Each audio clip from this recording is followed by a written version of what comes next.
What if Tanjiro had Mahoraga's adaptation power? Imagine if Tanjiro's greatest triumph to save the Hashiras and overcome the upper moons wasn't some breathing, but rather the terrifying sound of a golden wheel spinning with every blow he took. How would the Dharma wheel change the story of Demon Slayer? Look, our story begins just like in the original timeline. Nezuko is turned into a demon. Partway up the mountain, the Kamado siblings meet and fight against Tomioka. Seeing the bell in the siblings, Tomioka sends Tanjiro to train under the guidance of Daki.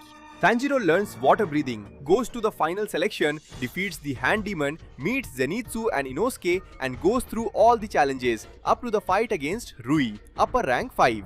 And it's in this fight against Rui that everything changes. When the threads were about to shred Tanjiro to pieces, our hero unlocks not only the power of Hinokami Kagura, but also the Dharma wheel, which appears without Tanjiro noticing it. And before we see how the story will continue, we need to understand the power that Tanjiro is receiving. See, the Dharma wheel works as follows in the universe of Jujutsu Kaisen. When the user is hit by an attack, whether it's a punch, a cut, fire, or any special attack, the wheel records the properties of that impact. Each time the wheel turns and makes a clicking sound, the analysis process advances. Simple attacks only require a single turn, while complex techniques demand multiple turns for the adaptation to be completed. Once adapted, the enemy's technique becomes ineffective against the user of the wheel. In other words, the body starts to nullify the properties of that attack. And it doesn't stop there. The adaptation isn't just defensive. The wheel keeps spinning even after the initial immunity to find the most efficient way to penetrate the user's defenses, adapting to the defense technique, speed, strength and power that are preventing the victory of the wheel's user. The only weakness of the Dharma wheel is the execution speed. If the user is completely obliterated by a new fatal blow, which the wheel was not able to adapt to, it's certain death. So notice that as Tanjiro advanced against the demon's bloody threads, with each cut made against Rui's threads, the wheel spun and the clicking sound echoed in Tanjiro's head. The wheel adapted to the properties of the threads, and not only that, it made Tanjiro faster. So fast that before Nezuko activated her Blood Demon art to help him, Tanjiro had already beheaded Rui and exterminated the demon. Notice that this time, Tanjiro doesn't need Tomioka's help. Precisely because Tanjiro became so fast thanks to the wheel, Rui in this timeline didn't have time to think about cutting his own neck to escape death, just like he did in the original timeline. And even if he did, he wouldn't have time to surpass Tanjiro's cutting speed. When Tomioka arrives, the Water Hashira is surprised to see Tanjiro standing after the defeat of the Lower Moon. Wait a minute, are you telling me that Tanjiro wasn't exhausted in this fight? Exactly, my dear Otaku. In the original timeline, Tanjiro is exhausted not only because of the fight, but mainly because using the Hinokami Kagura wears out his body. Here, however, the Wheel of Dharma was adapting his body to withstand the power of his new technique. When Shinobu arrives to exterminate Nezuko, the same discussion about the Oni case happens, and the hunters head to the headquarters of the Oni Hunters Corporation. There, Tomioka explains Tanjiro's ability, and he defends Nezuko. Here things happen similarly to the original timeline. While the hunters recover at the Butterfly Mansion, Tanjiro notices the golden wheel with 8 spheres above his head. Only he can see it, no one else. He realizes it appeared during his battle against Lower Moon 5. He still doesn't really know what it is, but he can just sit still while he needs to become even stronger. As his training at the mansion goes on, he becomes even stronger, improving his speed and breathing technique. But that's not all. Training the Hinokami Kagura without the exhausting effect of the technique allows him to greatly increase his mastery of it, boarding the Infinity Train with the Flame Hashira. When Nemo puts the hunters under his Blood Demon art, Tanjiro wakes up in just a few minutes, precisely because the wheel was adapting every minute while he was under Enmu's effect. When Tanjiro wakes up the other hunters, the hunt against Enmu is even easier, since the demon didn't have time to merge with the train. But then, Akaza appears, and the train goes off the rails, and this time, instead of Rengoku fighting alone against the demon, Upper Moon 3 faces Tanjiro and Rengoku together. Initially, the fight begins with Tanjiro supporting Rengoku during the battle. However, Tanjiro starts to adapt to the demon's movements, becoming faster. And not only that, but the Upper Moon's attacks start to have less impact as Tanjiro takes them. When the fight reaches its climax, Rengoku moves across the battlefield around a powerful dragon. of flames. And before he is hit by Akaza's destructive attack, Tanjiro is able to stop the punch that killed the flame Hashira in the original timeline. Unfortunately for our heroes, Akaza is much stronger than he was letting on. He quickly sees the sun rising and retreats. The demon slayers were too exhausted to chase after him, so the demon escapes, but everyone on the train survives, including Rengoku. Knowing about Tanjiro's achievements, Tenge recruits him and his friends to help save his wives. In the entertainment district, when Tanjiro encounters Daki, the battle starts off very differently. Tanjiro doesn't have the same difficulty against Upperman 6 because he was already adapted to 50% of the speed of Upperman 3. And not only that, he doesn't have the fatigue from the Hinokami Kagura, so he can use this technique all the time. As a result, Tanjiro defeats Daki much earlier. And with the appearance of Gyutaro, the real Upperman 6, he launches his poisonous blast at Tanjiro, and when Daki recovers, she goes after Tanjiro, which makes things much harder for him. However, since Nezuko didn't awaken her berserk instinct and didn't lose control when she saw her brother in trouble, she can fight by his side, giving him support against Daki until the arrival of Zui, Zenitsu, and Inosuke. Remember, Tanjiro was never injured by Gyutaro's poison, so the will doesn't need to adapt to that.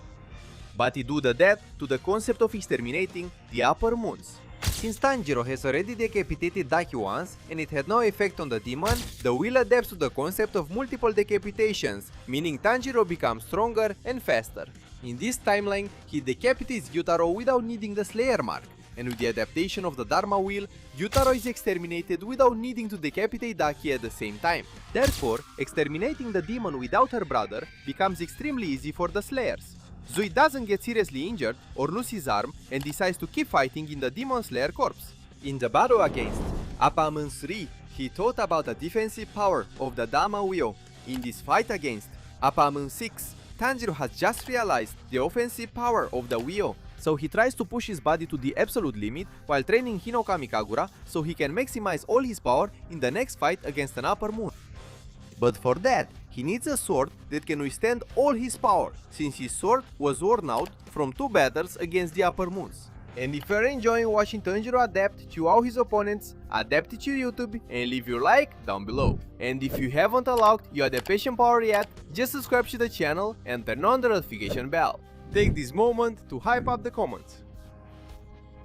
Just swipe the comment section to the side, hit hype, and that's it. This way, you help us adapt to the algorithm too. In the Swordsmith village, Tanjiro meets Mitsuri, Muichiro, and Genya. He also trains with the Yorichi Type 0 doll, and by defeating the doll, Tanjiro obtains the ancient Yorichi sword. When the village is invaded and Rantengo appears, the demon's clones kick Muichiro out of the room, and Tanjiro fights them, this time defeating them before the clones can merge, because Tanjiro had already adapted to the concept of multiple decapitations when fighting against the Upper Moon 6. Looking for Rantengo's original clone, Tanjiro finds Muichiro. Seeing the Mishi Hashira in trouble, Tanjiro decides to help and fight against Gyoko, the Upper Moon 5, defeating him more easily. While they were searching for Rantengo's original clone, the sun was rising, and desperate, the clone ran after the Swordsmith to satisfy his thirst for blood. Nezuko tries to stop him, but ends up getting burned by the sun. Tanjiro chooses to eliminate him to save the Swordsmiths. In the end, the village is saved without much difficulty. Nezuko becomes immune to the sun, and Tanjiro doesn't need to awaken his Demon Slayer mark. And we have a big problem here. Muzan is coming to absorb Nezuko and become immune to the sun. Tanjiro hasn't awakened the mark until now, because with the adaptation, his body didn't need to reach its limit to meet the conditions to awaken the Demon Slayer mark, so it wasn't passed on to the Hashiras. Despite that, Kaguya knows that Muzan is coming, and that's when the Hashira training begins. Tanjiro goes through all the training in just a few days, thanks to the adaptation that the wheel gives him. In a short time, he reaches the level of a Hashira, being able to seriously duel against each Hashira. And do you realize the difference this training will make for Tanjiro? Look, in just a few days, Tanjiro reached a level that would normally take him months of training. And now, being able to seriously fight on equal footing with each Hashira, Tanjiro adapts to their movements in each fight, defeating them and reaching the same level as Gyomei and Himejima, until he surpasses them in combat and fully masters the Hinokami Kagura. In a few months, Tanjiro reaches the same level as Orochi, without the Demon Slayer mark and the transparent world. When Muzan invades the organization, Kaguya sets up an explosive trap against him. The Hashira surround him, and Muzan sends them straight to the Infinity Castle. And the dynamic in the castle is completely different. Rengoku is alive, but the Hashiras don't have the Demon Slayer mark. However, they have Tanjiro at Yurita level and with an incredible power of adaptation. Some fights happen differently with Uzu and Rengoku here. Look, Inosuke and Kanao help Rengoku and Shinobu defeat Doma, the Upper Moon 2, without Shinobu needing to sacrifice herself. Zenitsu defeats Kaigaku, the Upper Moon 6. And when Tanjiro meets Akaza, the course of the battle becomes completely different.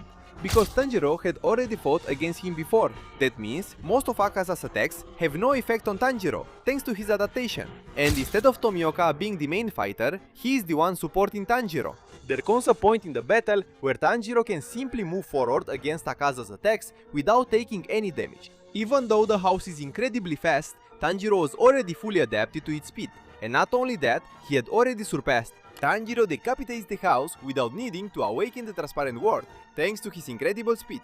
Think about it, if Tanjiro is on a whole other level speed-wise, how would the house have time to react to his fatal move? There's no way! This fight ends much earlier than usual. Tanjiro doesn't faint, and Tomioka is practically unscathed. They move on in the castle, looking for Muzan. With Uzu in the corpse, they keep fighting alongside the other Hashiras against Kokushibo. Even though they are extremely strong and have great numbers, Upper Moon 1 is still superior. He manages to do some damage to the Hashiras and gets a kill before being taken down. Genya dies and Muichiro loses his arm. The rest are all exhausted. When Akimi is defeated, the Infinity Caster collapses and everyone ends up face to face with Muzan. This time, the fight is completely different.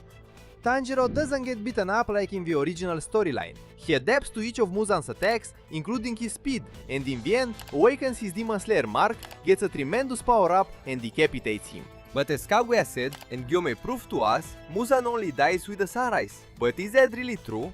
As we mentioned before, the Dharma wheel adapts not only defensively and offensively to overcome attack and defense techniques, but it also adapts to defeat its enemy at any cost. And Tanjiro knows about his ability thanks to all the battles he's fought so far. It doesn't matter how many times Tanjiro has to behead him until the wheel adapts to Muzan's regeneration. He will do it even if it costs him his life. Everyone fights alongside Tanjiro, making it increasingly easier to launch an offensive against the King of Demons. The fifth time Tanjiro decapitates Muzan is the last, thanks to his adaptation. The wheel turns and Tanjiro finally exterminates Muzan. The hunters finally achieve victory, no casualties occur except for Genya.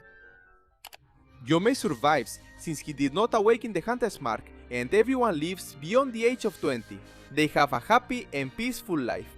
Hey Otaku, did you enjoy this video? I bet you're curious to see how Tanjiro would become powerful with Satoru Gojo's powers. Just click on this video here to find out, and I'll see you there.